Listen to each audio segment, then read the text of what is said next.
Hi friends, வாங்க இன்றைக்கி வெண்பொங்கல் எப்படி செய்யணும்னு பார்க்கலாமா? நெக்ஸ்ட் டைம் நான் சொல்கிற மாதிரி செஞ்சு பாருங்கள், அவ்வளோ ஒரு டேஸ்ட்டாக இருக்குங்க. அதுக்கு 1 கப் பச்சரிசி நல்லா லைட்டாக வறுத்து எடுத்துக்கணும். 1/2 கப் பாசிப்பருப்பு, அதுவும் நல்லா பொன்னிறமாக வறுத்து எடுத்துக்கலாம். வறுத்து எடுத்ததுக்கப்புறமா ரெண்டையும் நல்லா அலசி எடுத்துக்கலாங்க. ஒரு குக்கரில் சேர்த்துனதுக்கப்புறமா நம்ம 1 கப் அரிசிக்கும் 1/2 கப் பாசிப்பருப்புக்கும் மொத்தமாக 4 டம்ளர் நான் இன்றைக்கி தண்ணி எடுத்திருக்கேன்.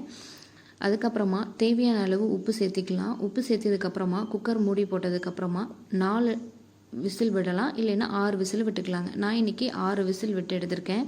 பாருங்கள் எப்படி நல்லா குழஞ்சி வந்திருக்குன்ட்டு. அதுக்கப்புறமா தாளிப்புக்கு ஒரு கரண்டியில் 2 ஸ்பூன் நெய், கொஞ்சமாக எண்ணெய் சேர்த்திக்கலாங்க.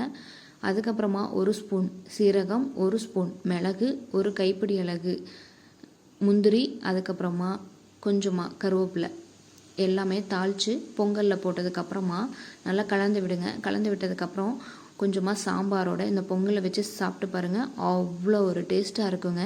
செஞ்சு பார்த்துட்டு நீங்களும் எப்படி இருக்குன்னு சொல்லுங்கள். Thank you friends.